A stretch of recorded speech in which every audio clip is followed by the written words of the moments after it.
Assalamualaikum warahmatullahi wabarakatuh.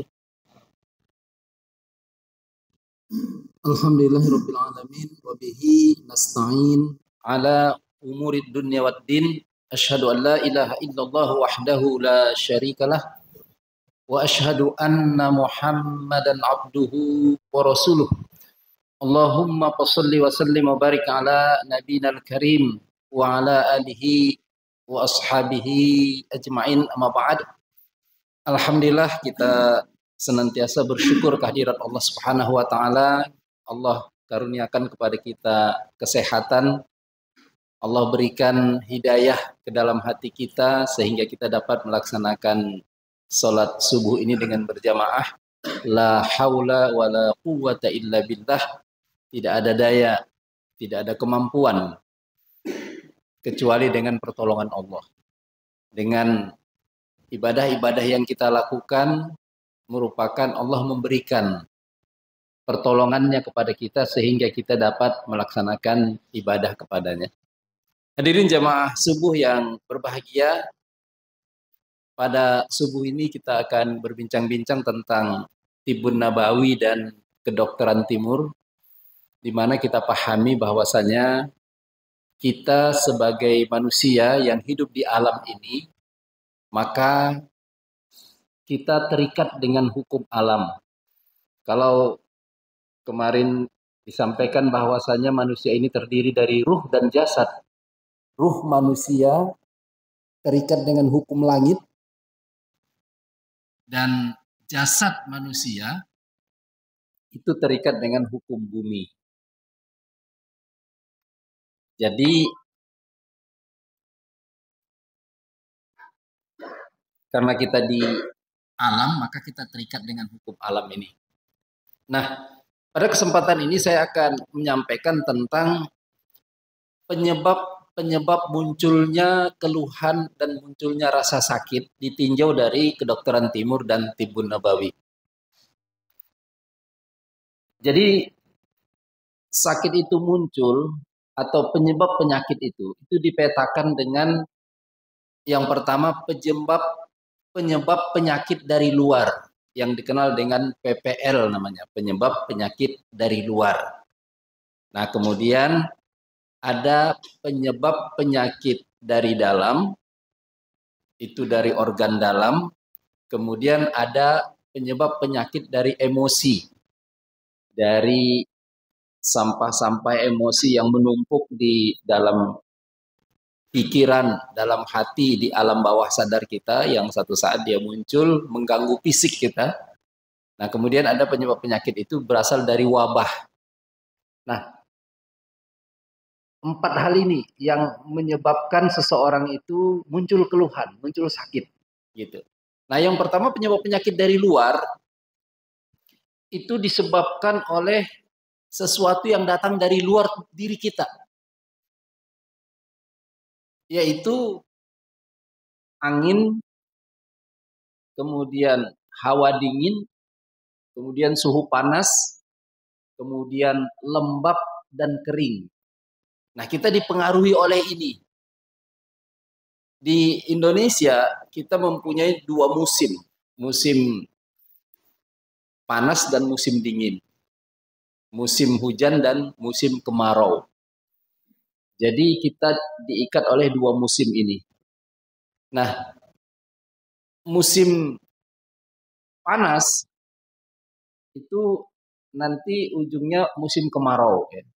Kemudian dingin, kemudian musim hujan. Nah, ketika terjadi musim hujan, kemudian dingin, maka di alam ini itu suhunya rendah, dingin dia. Maka kita pun akan terpengaruh. Nah, kemudian di musim panas itu suhunya panas. Dalam waktu yang panjang, kemudian musim kemarau jadi mengering. Maka kita yang hidup di alam ini akan dipengaruhi oleh suhu tersebut. Nah, di antara musim hujan dan musim kemarau itu ada namanya masa peralihan atau pancaroba. Nah, di masa peralihan ini membawa angin dan kelembapan. Cirinya angin kuat dan ada kelembapan. Nah, di dalam kitab Ilmu Qayyim Az-Zawji disebutkan di musim peralihan ini musim panennya penggali kubur. Gitu. Jadi banyak orang sakit di musim peralihan itu. Ada 2 kali dalam setahun. Karena dia membawa angin dan kelembapan.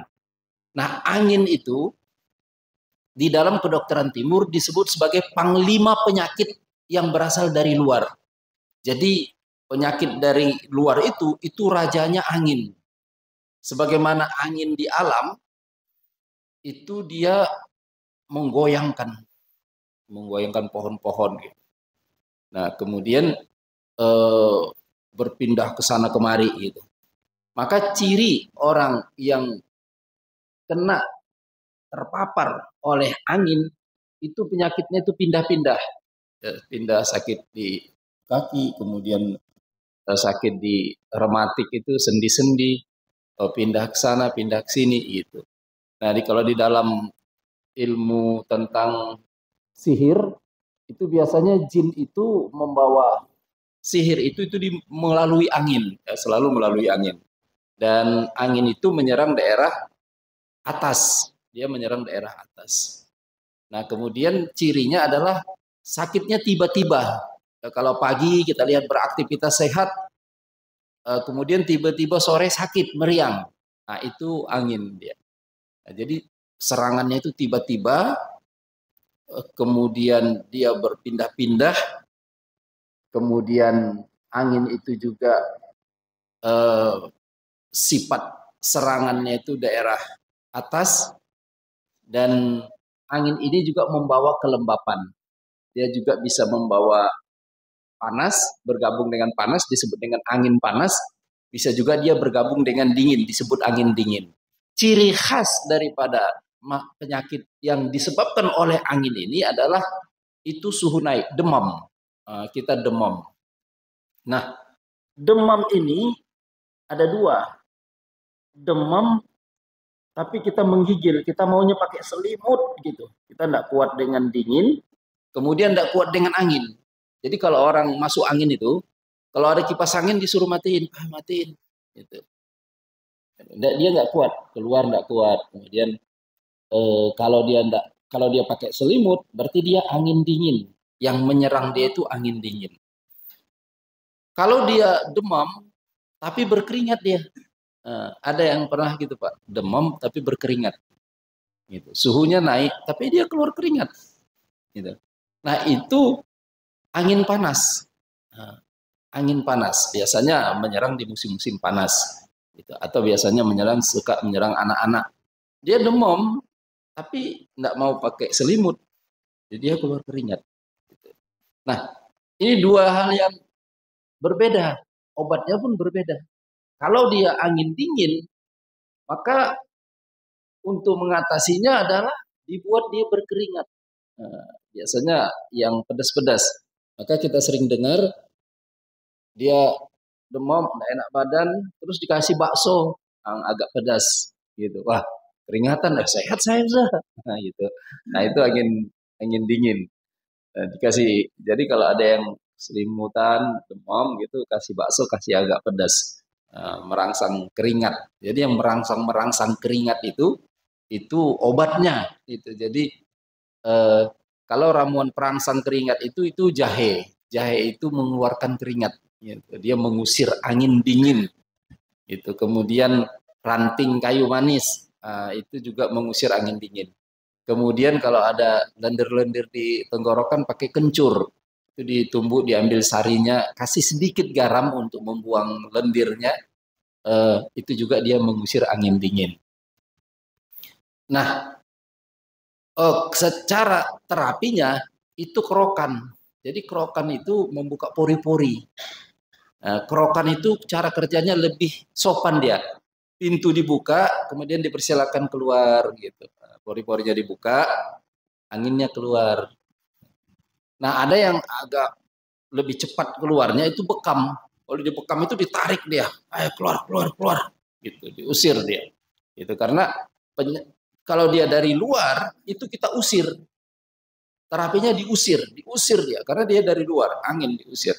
Buat kerokan, kalau kerokan itu pakai, kalau dia angin dingin, pakai minyaknya yang hangat, ya minyaknya yang hangat. Jangan zaitun, zaitun itu sifatnya lembab, gitu. Zaitun itu sifatnya lembab. Pakai yang minyak yang kering hangat. Makanya orang dulu dia pakainya minyak tanah. Dulu kan ada minyak tanah. Nah, panas dia kan terbuka pori-pori. Gitu. Atau kalau anak-anak ya kasih bawang merah. Biasanya orang dulu itu kasih bawang merah terus di minyak yang hangat-hangat disapuin ke seluruh tubuhnya. Ya, nanti suhunya turun. Nah, kalau dia angin dingin. Tetapi kalau dia demam tetapi berkeringat, nah itu serangan angin panas. Nah, kalau serangan angin panas, khas pembuangnya itu adalah daun mint.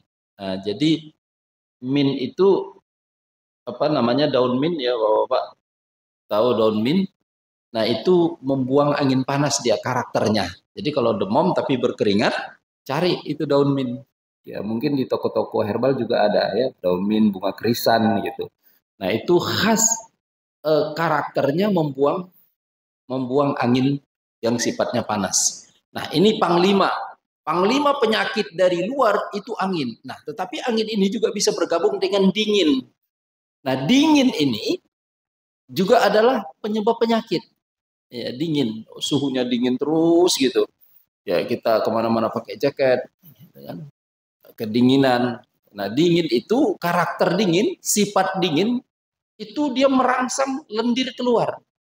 Ya, merangsang cairan keluar, merangsang lendir keluar. Jadi kalau dalam ilmu berpasangan, ya kalau di Cina disebutkan yin dan yang, itu perempuan itu dingin, laki-laki itu panas. Jadi perempuan itu yin, laki-laki itu yang gitu. Nah, makanya kalau perempuan itu dingin, maka dia diselimuti.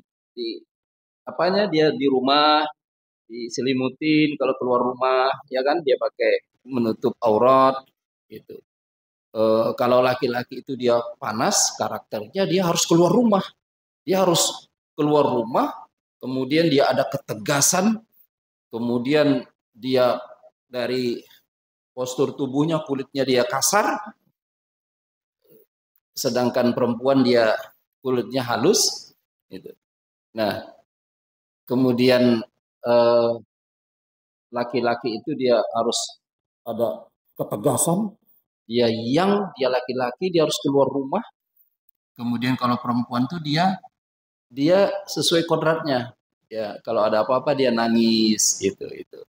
Dia enggak kasar dia. Dia nangis kalau apa-apa kelahi tersinggung nangis. Ah, itu kodratnya perempuan seperti itu. Gitu. Jadi disesuaikan dengan eh, kodrat masing-masing. Nah, insya Allah aman. Rumah tangga itu aman.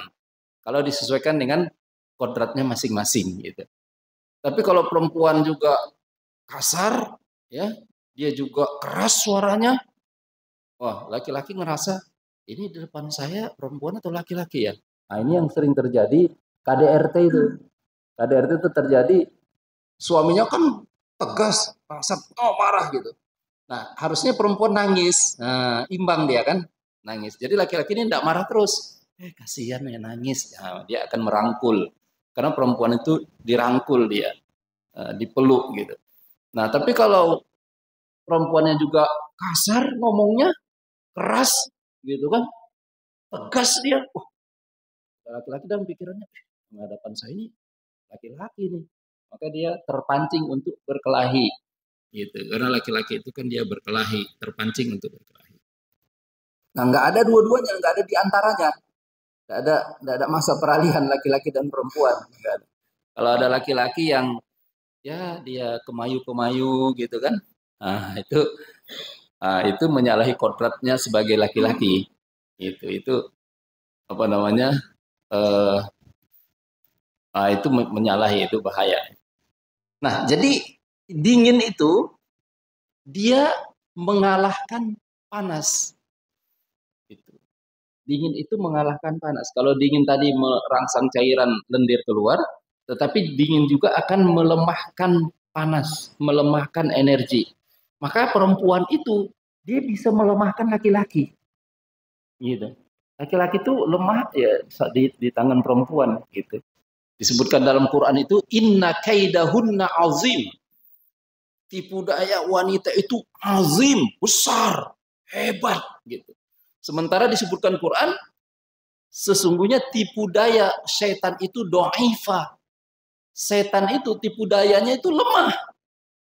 Gitu. Lemah, tapi inna kaidahunna sesungguhnya tipu daya wanita itu azim. Gitu. Jarang orang bisa lolos kalau sudah masuk perangkap wanita. Jadi wanita itu apa namanya? Dia bisa mengalahkan secara hukum alam, dia mengalahkan laki-laki. Gitu. Nah, dingin itu menghilangkan panas, dingin itu mengurangi energi. Nah, itu ciri khasnya. Jadi ketika kita terpapar dingin dalam waktu yang lama, jadi penyakit dari luar itu harus kita usir. 15 hari kita tidak berhasil mengusirnya, dia akan masuk ke organ dalam. Jadi sebenarnya penyakit dari luar ini penyakit ringan. Penyakit ringan, angin, dingin, panas, kering, lembab, gitu. Itu penyakit ringan. Tapi ketika 15 hari kita tidak berhasil mengeluarkannya mengusirnya dari tubuh kita, dia masuk ke organ dalam. Maka ketika kita terus terpapar dingin, maka melemahkan tenaga kita, melemahkan energi kita. Unsur panas di tubuh kita dikurangi sama dia. Gitu. Jadi maka angin itu disebut sebagai dingin itu menarik angin. Ada orang yang sudah kerokan masuk angin lagi. Sudah dibekam masuk angin lagi. Itu tubuhnya sudah lemah, energinya sudah dihajar sama angin, sama dingin itu, sehingga dia mudah masuk angin. Nah, kemana-mana pakai jaket, kemana-mana pakai ini karena dia mudah masuk angin. Nah, ini dingin ini solusinya adalah dihangatin dia. Kalau dia sudah energinya sudah lemah, di samping dihangatin, dia juga dikasih tonik energi supaya dia panas di dalamnya muncul, kemudian tenaganya muncul, gitu. Nah kemudian karena dia melemahkan, itu biasanya paru-paru lemah. Ya, paru-paru lemah itu nanti muncul cairan lendir, ya, pilek, ya, nggak berhenti ya. Kemudian hidung tersumbat. Hidung tersumbat itu menunjukkan energi paru pada saat itu lemah. Gitu. Jadi kalau ada hidung tersumbat, itu kan kita bernapasnya sulit itu. Sebelah lagi kan. Kalau dua-dua kadang bernapas dari mulut kan. Nah, bernapas dari mulut itu bisa membahayakan karena fitrahnya kita itu bernapas itu dari hidung kita. Jadi saya Bapak kalau tidur itu mulut saya tutup gini nih. Oke, ada namanya khusus penutup mulut untuk kulit, ramah kulit. Tutup gini. Sebelumnya gini saya tutupnya. Istri saya tertawa dia, saya tidur tutup gini. Jangan. Yang terbuka. Kalau kita bernapas dari mulut, ini ya kalau ada peradangan yang sakit gigi, yang sakit tenggorokan, itu tambah parah dia. Karena kan bakteri itu masuk dia. Gitu. Kalau dari hidung, di sini ada nitrit oxide namanya. Itu kalau bakteri itu langsung dibunuh. Gitu di hidung ini. Dan ketika aktif nitrit oxide ini dia bisa itu kan penemuan terbaru para kedokteran modern itu. Nitrit oxide itu bisa membesarkan pembuluh darah, kemudian melenturkannya, membunuh seluruh virus, kuman yang paling hebat sekalipun itu dibunuh di sini, di nitrit oxide ini. Makanya kita bernapas itu dari hidung, jangan sampai dari mulut. Biasanya orang bernapas dari mulut dalam dua keadaan. Ketika olahraga, nggak cukup kan? Dia pakai mulutnya terbuka supaya banyak masuk udara. Nah, kemudian yang kedua, tanpa sadar bernapasnya itu dari mulut ya. Terbuka mulutnya, orang tidur. Bapak-bapak pernah tanya istri enggak, kalau tidur saya mulutnya terbuka apa enggak gitu. Gitu. Kalau terbuka tutup gini, suruh tutup dia. Gitu. Tutup, nanti tertutup itu. Nanti terbuka lagi, tutup lagi. Kalau saya mula-mula pakai gini, karena kalau begini ditutupnya gini, saya lupa nama plasternya, tapi saya masih ada di rumahnya. Tutup gini. Nah, nanti kalau hidung kita tersumbat, masih bisa di sini. Ada dua ini kan. Nah, ketika 3 malam sudah bagus, lalu tutupnya gini saya. Ini betul-betul rapat ini. Kalau orang tidurnya mulutnya tertutup, itu enggak bau bantal, Pak. Itu enggak ada pulau-pulaunya di bantal itu. Enggak ada pulau-pulaunya. Ya, sarung bantal kita itu bersih. Kemudian bangun tidur, napas kita tidak bau. Enggak bau kita napasnya. Karena itu tuh kan yang buat bau itu kan bakteri-bakteri yang masuk ketika kita bernapas itu, apa tidur itu. Ya kan? Nah, itu apalagi sakit gigi, wah tambah parah nanti itu. Nah, kan ditutup. Tidur. Nah, karena ini juga meningkatkan kualitas napas kita. Napas kita itu kan respirasinya itu ya 15 kali dalam 1 menit gitu.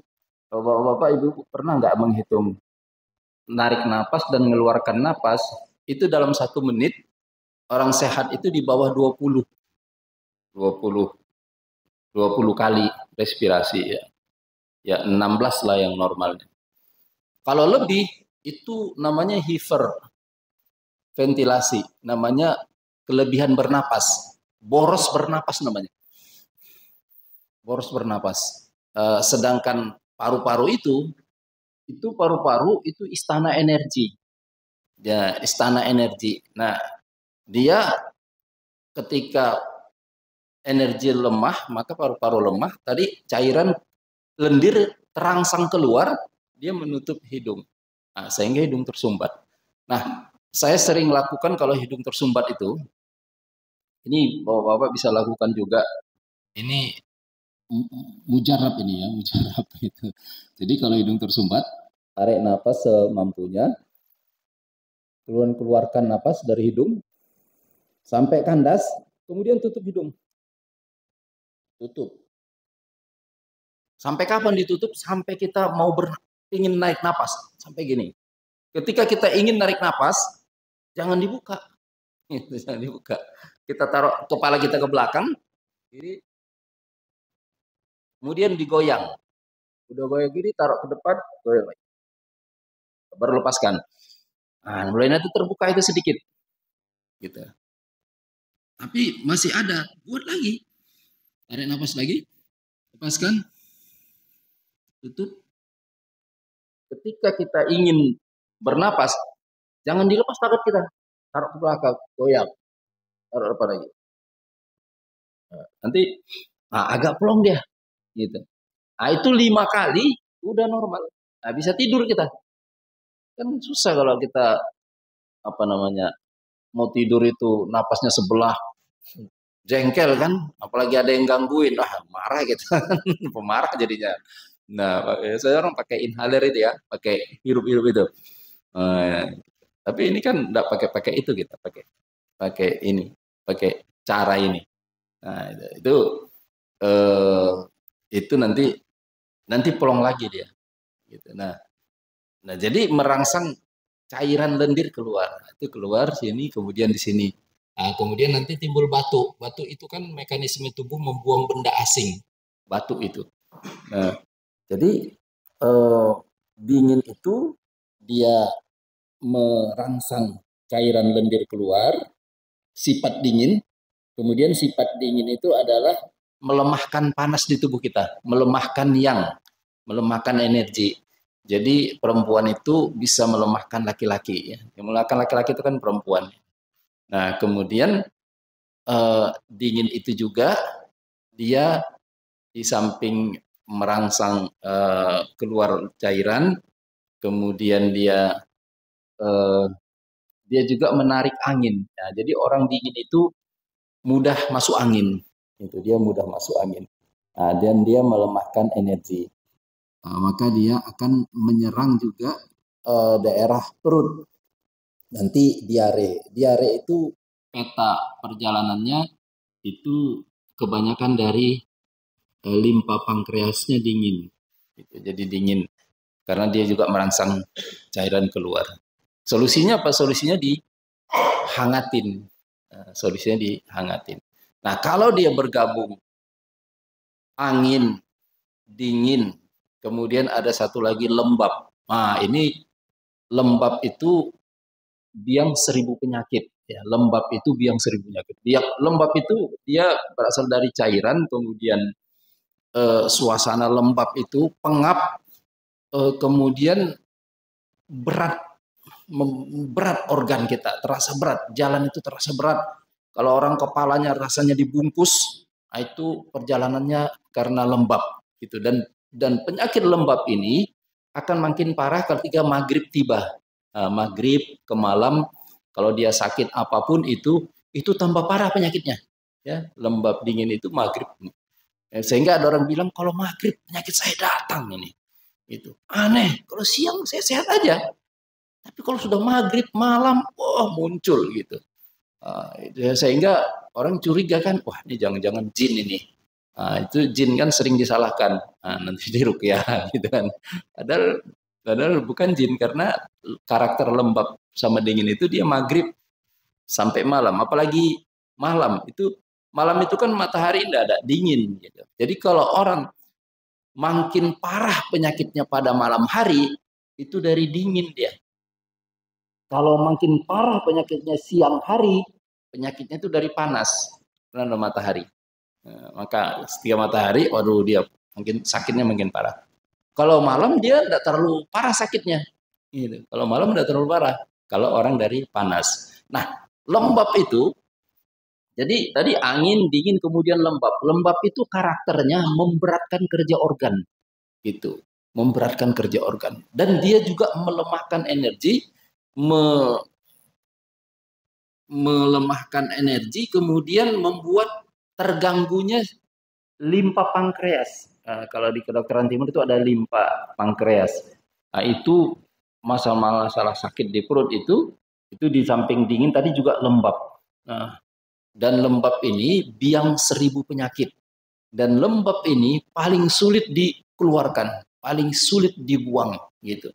Maka solusinya adalah membuang lembab itu. Nah, lembab ini biasanya kalau kita tidak mau diserang lembab sama dingin, ya kita harus hangatkan tubuh kita dari dalam. Menghangatkan tubuh dari dalam itu bagaimana? Kita olahraga. Olahraga itu menghangatkan tubuh dari dalam. Jadi hangat, keluar keringat. Kenapa cairan keringat keluar? Karena ada panas mendorong cairan keluar. Gitu. Dan dia juga maka kita akan energik. Dia mengusir lembab, kelembapan itu diusir. Kan kalau lembab ruangan buka jendela, buka pintu kan masuk cahaya matahari, ada sirkulasi gitu. Nah, jin itu juga dia suka di tempat lembab gitu. Kalau ada kamar tidak pernah dipakai kamar itu tempat jin. Tempat jin. Nah, maka solusinya kita selalu buka jendelanya supaya sirkulasi lancar. Nah, itu jin tidak suka dia. Lembab, jadi lembab itu juga jin suka di situ. Jadi kalau ada kamar atau rumah kosong ya sering dibuka pintunya, jendelanya biar sirkulasi lancar di situ. Nah, jadi kalau ramuan itu yang sifatnya kering. Yang sifatnya kering itu kulit manggis. Itu sifatnya kering. Ya, dan kulit manggis ini masuknya ke area perut. Kemudian habatus sauda itu panas kering sifatnya. Kemudian juga kayu manis ya, kulit kayu manis itu juga sifatnya kering. Nah, itu dia juga masuknya ke menghangatkan perut dan ginjal, pinggang. Jadi banyak orang yang tidak tahu kayu manis itu dia membuat orang ini kempes perutnya, mengurangi lingkar perut. Itu. Jadi kayu manis itu melancarkan BAB buat orang tipe dingin tadi, dingin lembab tadi. Susah BAB, ya dia udah makan buah, loh nggak bisa ini, makin makan buah makin parah. Orang susah BAB tuh kan pikiran kita kan, wah kurang makan buah ini, seratnya kurang gitu. Makan buah, oh tambah sulit BAB-nya. Ya buah itu kan dingin, Pak. Buah itu dingin lembab. Dia susah BAB-nya bukan karena kurang serat, karena dingin dan lembab. Maka supaya lancar BAB-nya dia harus konsumsi yang sifatnya kering. Hilangkan makanan yang dingin dan lembab dulu. Yang sifatnya kering apa? Itu kalau untuk melancarkan BAB kulit kayu manis itu. Nah, kulit kayu manis. Nah, ini sering juga karena dia masuk ke limpa pankreas, sering dibuat orang untuk obat diabetes yang tipe diabetesnya lembab dingin. Nah, itu kulit kayu manis masuk.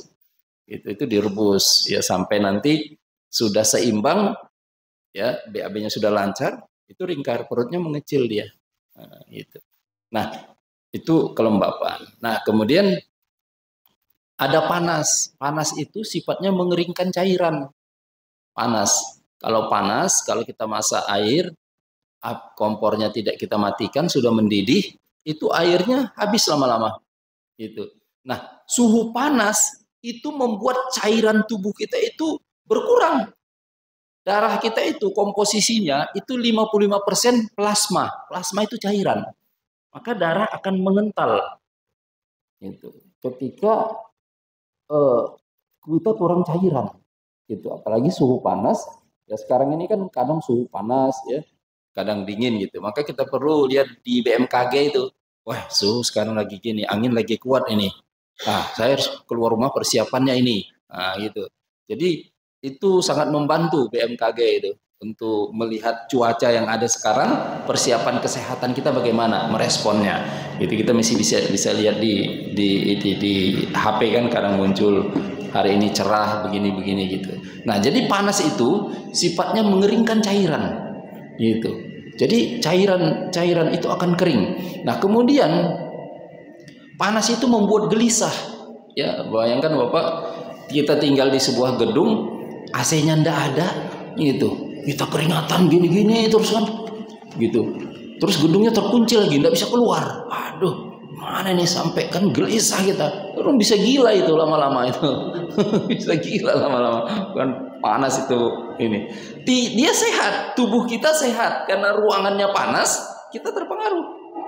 Itu. Jadi lama-lama kita kena juga masalahnya. Nah, jadi panas itu membuat orang sensitif, mudah marah.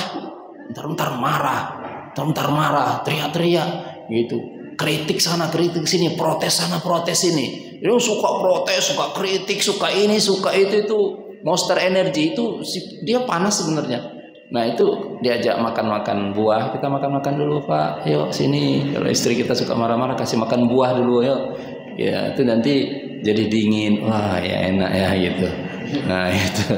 Jadi ya harus kasih yang dingin-dingin, yang lembut-lembut, kita ngomongnya lembut gitu. Makanya Rasulullah itu kan disebutkan oleh Allah dalam surah Ali Imran itu, kalau engkau kasar dan keras, mereka akan lari dari sekitarmu. Gitu. Jadi ya karakter kita itu harus tawazun, seimbang. Ya lembut, ya kita bisa melunakkan yang keras. Nah, kemudian yang terakhir itu kemarau, kering, musim kering. Ya, kalau musim panas itu mula-mula itu hawanya panas, itu hawa panas, nggak enak rasanya, gerah gitu kan, gitu. Nah, itu hawa itu kalau di tubuh kita itu paru-paru kita ini panas. Kalau paru-paru panas, ciri khasnya kita sering minta minum. Bentar mau minum. Nah, itu paru-paru panas, gitu. Nah, kemudian di alam itu nanti kalau panasnya terus, tanah retak-retak. Karena itu musim kemarau. Tanah sudah retak-retak. Kalau di tubuh kita tanah itu perut, lambung. Lambung kita itu panas. Ciri khas orang lambungnya panas itu sebentar-sebentar mau makan. Nanti dia makan, metabolisme yang jauh cepat, lapar lagi, makan lagi. Nah, itu lambungnya panas. Gitu. Nah, kemudian setelah tanah retak-retak di alam itu, kemudian daun-daun itu mengering. Pohon itu daun-daunnya sudah mengering, menguning, berguguran gitu. Nah, kalau di hati itu, di diri kita itu, hati kita, liver kita itu, darah itu sudah terkuras, sudah cairan di darah itu sudah terkuras. Nah, pada tahap akhirnya di alam itu danau kering, mata air kering. Nah, kalau di tubuh kita, di ginjal kita, ginjal kiri itu dia cairan, stok cairan dingin di tubuh kita di ginjal kiri kita. Nah, itu mengering, nah itu ujung penyakit. Nah, makanya penyakit itu enggak ujuk-ujuk langsung kita sakit. Gagal ginjal enggak, itu lama panjang. Perjalanannya panjang tahunan. Ujung penyakit. Nah, kalau sudah penyakitnya di jantung itu di ujung penyakit, kalau penyakitnya di ginjal itu ujung penyakit. Nah, itu kemarau itu kering itu dia mengeringkan cairan. Nah, maka kita harus cukup cairan. Nah, ini penyebab penyakit dari luar namanya. Ya, pembahasan ini sebenarnya di kedokteran timur itu sangat panjang ya, banyak ragamnya, kondisinya itu bisa berbeda di satu daerah dengan daerah yang lain. Yang jelas kita harus diri kita itu harus mengerti ini kita terpapar cuaca dari luar atau tidak gitu, sehingga muncul keluhan, muncul penyakit itu ada penyebabnya. Nah, penyebab utama pertama itu dari alam tadi, yaitu cuaca. Demikian yang dapat disampaikan. Kalau masih ada waktu silakan kalau ada tanya jawab. Lebih kurang saya mohon maaf. Wabillahi taufiq wal hidayah wa bihi nasta'in ala umur dunya waddin. Wassalamualaikum warahmatullahi wabarakatuh. Assalamualaikum warahmatullahi wabarakatuh. Tetap berstana. Bagaimana kita menjaga diri kita agar konsisten dalam hal kesehatan kita? Apakah ini ada pola-pola untuk menjadi sehat senantiasa dengan lifestyle yang ada? Mungkin kiat-kiatnya bagaimana itu, Ustaz? Baik, terima kasih. Wassalamualaikum warahmatullahi wabarakatuh. Iya, jadi kita lihat musim yang sedang berlangsung apa sekarang. Nah, gitu. Musim yang sedang berlangsung apa? Nah, ketika masa peralihan ya, masa peralihan itu kan di kitab kuno disebutkan panennya penggali kubur. Panennya penggali kubur itu masa peralihan itu. Kenapa? Karena angin kencang. Khasnya angin kencang. Nah, ketika angin kencang itu tekanannya kuat. Angin dingin itu tekanannya kuat. Maka solusinya bagaimana? Supaya kita juga tekanannya kuat, kita harus ada isinya. Ya, harus ada isinya. Makannya kita harus banyak. Kita harus banyak makan, cukup makanan. Ketika tekanan datang, kita sudah kosong, tidak kosong. Ketika tubuh kita kosong, tekanan kuat itu kan masuk ke tekanan yang rendah, maka kita sakit. Maka supaya jangan sakit, naikkan suhu, kemudian penuhi makanan. Nah, itu yang penting. Kalau orang makannya enak ya kemudian makanannya cukup, kemudian dia berkeringat, olahraga, dan cukup cairan, insya Allah secara sunnatullah dia bisa merespon penyakit yang dari luar tadi, gitu. Demikian Pak, secara singkatnya. Ya. Silakan kalau masih ada. Assalamualaikum warahmatullahi wabarakatuh. Ustaz, menarik tadi ya Ustaz sampaikan bahwa angin itu panglimanya penyakit itu Ustaz ya. Iya betul. Saya jadi ingat istilah angin duduk. Biasanya orang Jawa ini biasanya kalau orang kena serangan angin duduk itu kan meninggal segera gitu ya. Dan itu setelah dipelajari ternyata menurut kedokteran modern itu adalah serangan jantung gitu ya. Nah, bagaimana menurut Ustadz, apakah ada hubungannya serangan angin dengan tadi penyakit serangan jantung itu gimana Ustadz menurut Ustadz? Terima kasih. Angin duduk. Jadi kalau jantung itu ibarat raja dia. Jantung itu ibarat raja. Dan orang tidak sembarangan ketemu dengan raja. Tidak bisa, karena raja itu ada pengawal. Ada di tubuh kita, jantung itu diselimuti oleh perikardium namanya, panglima, pengawal raja gitu. Jadi pengawal raja. Kalau orang dari negara lain mau langsung ketemu presiden, tidak bisa. Penyakit-penyakit angin itu, angin dingin, lembab, kering itu penyakit dari luar mau masuk ke raja, ke jantung, itu perlu proses panjang dia. Ya, dia nyamar dulu jadi ahli tukang cukur ya kan, sampai terkenal. membangun brandnya, tukang cukur terkenal, mantap. Nah, nanti istana, wah itu tukang cukur bagus, ayo cukur presiden gitu kan. Nah di situ dia baru masuk ke dalam, dia langsung bisa membunuh raja gitu. Jadi penyakit jantung itu dia tidak ujuk-ujuk orang sakit jantung lama, tahunan itu, puluhan tahun gitu ya. Mungkin ketika dia memang sudah ada bibit sakit jantungnya sudah bertahun-tahun tidak diatasin, kemudian cuaca dingin dan angin kencang, maka dia terserang angin sehingga mungkin diistilahkan di masyarakat angin duduk gitu.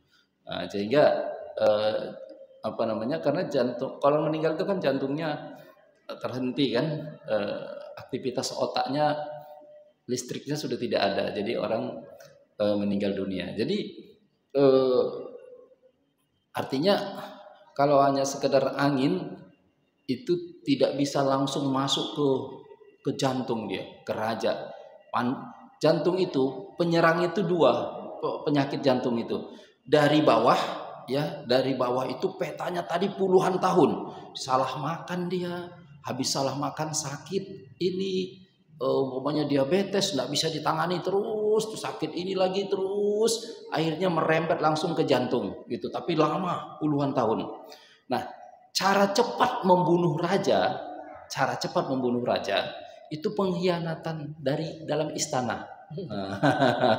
Pengkhianatan dari dalam istana itu cepat. Perdana Menteri mau bunuh raja cepat dia, karena dia sudah ada di dalam gitu. Nah, maka peta perjalanan penyakit itu cara cepat jantung itu hancur, rusak, pelihara emosi-emosi negatif yang banyak ya, rasa marah marah itu dipendam terus ya kan, rasa sedih pendam terus, rasa khawatir kita pelihara gitu, semua muatan emosi negatif itu kita pelihara. Nah, itu dia pengkhianatan dari dalam, itu cepat membunuh cepat jantung itu berhenti gitu kalau kita pelihara gitu. Nah, tapi kita sebagai orang beriman, kita kan ada sholat kan, kita ada yang namanya beriman kepada qada dan qadar, takdir baik dan takdir buruk. Ketika orang menyakiti kita, dalam pikiran kita gimana? Oh, Allah sudah izinkan dia nyakiti saya, ya sudah, ya Allah saya ridho, enak kan? Nggak dibawa-bawa kan gitu. Nah, istri kita nyakiti kita, ya Allah ini engkau berikan saya amanah untuk mendidiknya, berarti kalau dia salah berarti saya yang salah ini sebenarnya, bukan dia yang salah, ya Allah maafkan saya. Istighfar kita, istighfar. Banyak cerita orang yang istighfar itu jadi baik istrinya, itu aneh itu ya. Saya juga pernah coba, anak saya itu nangis gak karu-karuan minta ini segala macam, saya jeda masuk kamar kunci pintu, saya istighfar reda nangisnya di sana, kemudian baik dia. Wah, aneh ini. Baik gitu, aneh itu bisa tuh. Makanya ada cerita itu di kalangan salaf itu, ada orang laki-laki ke masjid bukan waktu sholat. Loh, ini tidak ada waktu sholat, dia masuk ke masjid, dia sholat gitu. Imam masjid nanya, ada apa ini? Gak tumben gitu, enggak waktu sholat, masih lama kok datang ke masjid. Dia bilang, aduh lagi berkelahi sama istri saya. Jadi kalau orang dulu itu kalau kelahi sama istri ke masjid dia Pak. Ke masjid dia nenangkan pikiran gitu. Masjid gitu.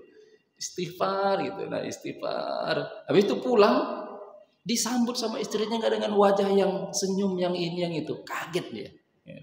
Jadi ternyata istighfar itu bisa merubah orang lain gitu. Merubah orang-orang terdekat kita. Nah itu kan orang beriman selalu ada solusi untuk emosi-emosi negatif itu, kita bisa lebih tenang gitu. Ya, makanya masjid ini kan menenangkan gitu, insya Allah. Gitu Pak ya. Jadi jantung itu sebenarnya raja, nggak sembarangan orang bisa membunuh raja gitu. Ya tadi mungkin karena dia sudah lama sakit jantung, terserah angin, Ya, kemudian jadi diistilahkan angin duduk. Gitu. Jadi kalau penyakitnya sudah di organ, kemudian ada angin, nah itu hati-hati, jadi double dia. Dia sudah lemah, terus ada penyerang, gitu. Nah, gitu. Jadi ketika lemah ya jangan keluar rumah, apalagi daerah-daerah rawan kan, nah, gitu. Dia harus pulihkan dulu. Nah, nanti kalau ada penyerang dia bisa bertahan. Ya, demikian, silakan kalau masih ada waktu. Sudah cukup ya, kita tutup dengan tasbih kafaratul majlis. Ya, kita tutup dengan istighfar 3 kali, kemudian kita baca tasbih kafaratul majlis. Astaghfirullahaladzim, astagfirullah. Subhanakallahumma bihamdik, asyhadu an la ilaha illa ant, astaghfiruka wa atubu ilaik. Walhamdulillahirabbil alamin. Wassalamualaikum warahmatullahi wabarakatuh. Alhamdulillah, setelah kajian kita ngadakan sarapan bersama.